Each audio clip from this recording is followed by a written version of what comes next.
So we are at FusionMex, which is an event which is organized in Brussels for the first time, and I'm talking with two of the speakers there, which is Olivier Blanchard and Joost de Valk, who both have their own specialties, social and search. And we're going to talk a little bit about the fusion between both of them. Oliver, first, could you really short introduce yourself to the viewers? Sure. So my name is Olivier Blanchard, or Olivier Blanchard. I'm French. I actually lived in Brussels for 6 years, so it's nice to be back. And even though I'm a brand management guy by training, I have kind of recycled myself the last couple of years to help companies understand how to integrate social media into marketing, branding, business management. So they know how to use social media properly. Yeah. And it's kept me busy. Yeah, your Twitter handle is @brandbuilder. The Brand Builder. The Brand Builder. Yep. Okay, we'll put that on underneath the video. And Joost de Valk, for those of you who don't know you, could you introduce yourself? Yeah, I'm an SEO and somewhat known as the WordPress guy, I guess, by now. So I do a lot of WordPress development and SEO, a lot of WordPress stuff surrounding SEO. But you're not here to talk about WordPress, you're here to talk about search? I'm here to talk about search, which is good for a change. Okay, so let's try to get some fusion between search and social. Olivier, what everybody wants to know is, of course, what makes social successful? Is there a short answer to that? Is there a short answer to that? Yeah, I'm going to try to figure out what it is.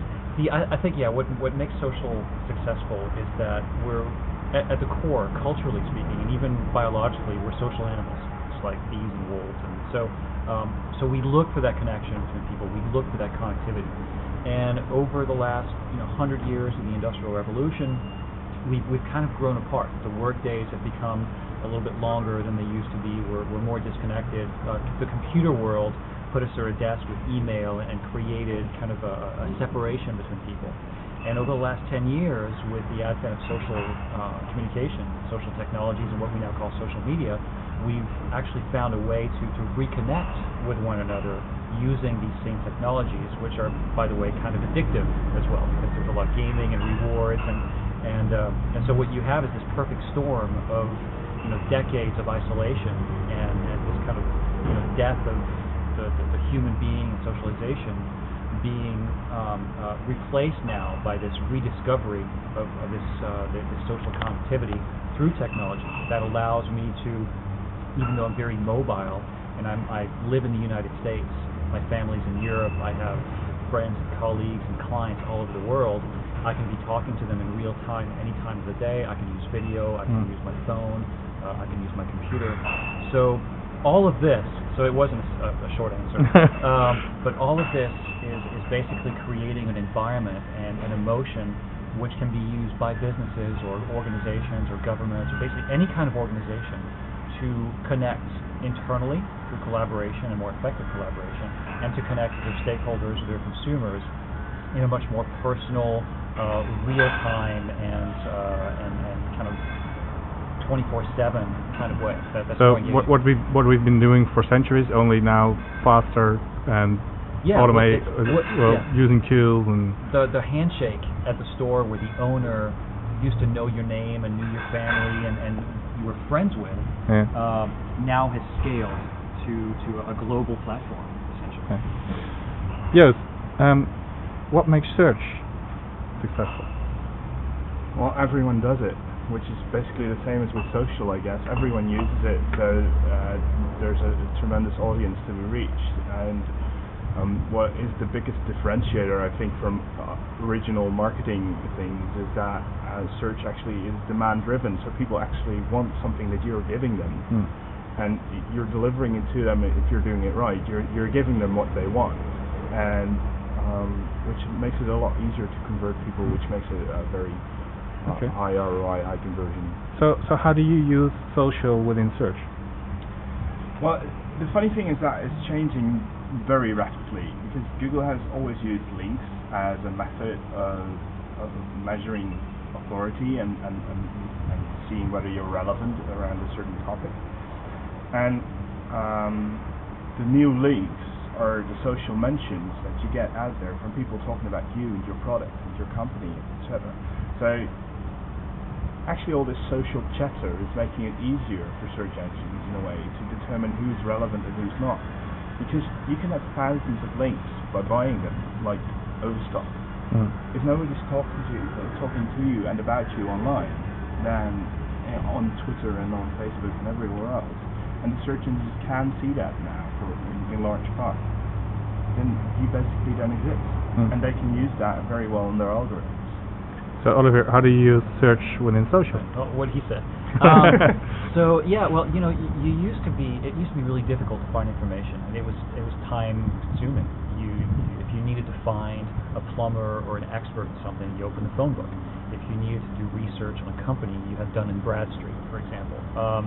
You had encyclopedias, right? You remember, like the actual physical encyclopedias and law books, which all look nice now and they're still of value. But now you can basically log on to the internet, and whether you're using Google or another engine, you can just enter specifically what you need, a string of keywords, and make it very specific, and have sources or information right away. So that immediacy, that velocity of access to information, how specific it is, basically answers a really nice problem that used to be kind of like a big investment on the front end, either in time or in resources or both. And so what happens with search, when you lay that on top of it, is you constantly have people talking about things, discovering, actually doing searches for you that you might not have realized that you wanted to do. So you're, depending on how many people you follow, depending on how many people you subscribe to through their RSS feeds or through their Twitter accounts or their Facebook pages or whatever the source is, you might be accidentally and serendipitously connected to the type of information that you might need later. And so the social aspect of all these conversations and these interactions actually enriches the environment of search, and might even pull you to do searches on things you might have never done before. On top of that, you look at Twitter, and I think it's search.twitter.com. Twitter has its own search engine within Twitter that allows you to do searches on sort of keywords and topics, and that's pretty important for companies, for example, instead of just doing traditional SEO, to also kind of doing it backwards and look for mentions of their own business, their own brand name, their own product name, their own category, their own industry, and find out what people are saying. So now what you have is, instead of consumers doing research on you, you're also doing research on what the consumers are saying about you. And so you're adding layers to search that are very functional and very valuable for everybody. Actually, that should be part of your content strategy for your SEO campaign, to actively go look out for what people are searching for and what questions they ask online. And all these things that you apparently aren't answering with the material you're already giving them, or the material they can't find. All these questions you can answer on your website and actually improve your SEO vastly by listening to that and tapping into all that knowledge. Before I get to the question how they should work together, or if they can or cannot live without each other, where do they clash? Where do they not work together? Ooh, well, I don't know. I don't know that they don't. It's as soon as you start cheating, if you start cheating either of them, they clash. Yeah. The thing is that cheating in these things is becoming harder and harder.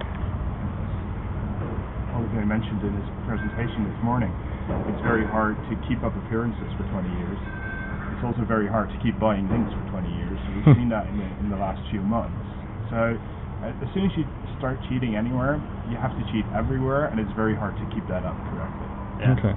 Yeah, I can't think of that's a really good answer. I can't think of a way that they don't work together. It's almost, now that they are together, it's kind of like you have the coffee and you have the cream, and you can't get the cream out of the coffee anymore. Yeah. They're blended. And when you start building in social CRM as well, and your consumer profiles and your social profiles start to merge, and all the keywords and searches and reverse searches are all indexed, it's all part of one big mesh. It's just interwoven layers. So the challenge here is for you guys to find a new term, social search. Is there something which is both? Well, I think you use them together, but they're there for different reasons. So social is a lot. search is far more demand driven, where social can actually generate demand, which is basically what Olivier said as well. So you just need to do all of it. It's called marketing, but I think that's actually a filthy word for it, because it shouldn't be a department or something. It should be your organization, everything. So is it a fusion of channels? Well, it's definitely a fusion of channels. It's a fusion of functions too. I think it might even force us to rethink the whole concept of search.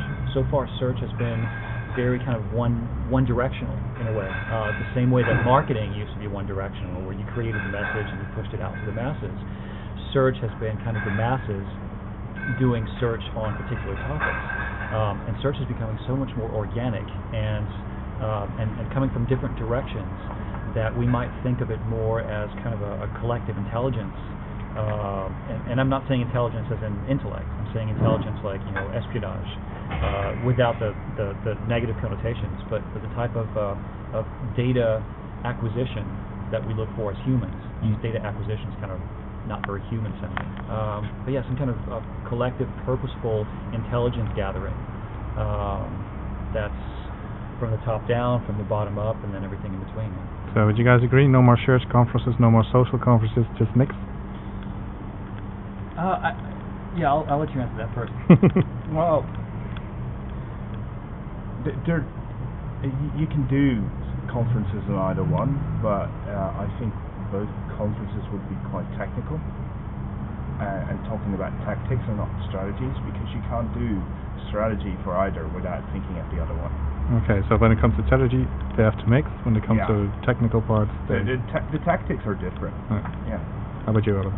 Well, I look at social not as one kind of general discipline. So to me, a lot of people make the mistake of thinking of a social media expert as somebody who can kind of do all these social media things, whatever they are. And my experience has been that social backs into existing functions. So PR people, public relations professionals need to plug social media into what they're doing. Marketing professionals need to plug social media into what they're doing. HR, legal, sales, business development, everything. So when you look at it that way, I think that what you have is kind of a fork in the road for social media themed conferences. On the one hand, I think there's still a need for social media conferences where you're talking about strategies and tactics and technology. But in that particular instance, you need to have very specific tracks. So you need to have an executive or a strategic track for particular types of disciplines. And then you need to have other tracks that are more tactical and more technical. So for your IT professionals, there should be 3 or 4 sessions that are going to address their needs and the latest developments. For PR professionals, you need that as well. For social media VPs or communications VPs who manage PR, marketing, sales, etc., and how they blend into the corporate social media strategy, you need a different set of strategies. And then the second type of conference, I think, goes with those specialties specifically. So for the PR community or for the customer service community, you need to have within a customer service conference, like an annual conference for an association, a very strong social media integration track that's going to address that. And if you do that, I think you'll create some value on both ends. What doesn't create value is having social media conferences where every blogger in the world is selling their 10-step way of getting more followers or getting more traffic to their blog. They do rank, however, those posts. Yeah, they do. Yeah, they do that. Thank you guys very much. You can follow the both of them on Twitter, of course, at the Brand Builder and at Joost with YOAST. Toast with a Y. Toast with a Y. Be sure to follow them because they need a couple of followers because they each only have about 20,000 or something. So thank you guys and have fun at FusionMex. Thank you very much.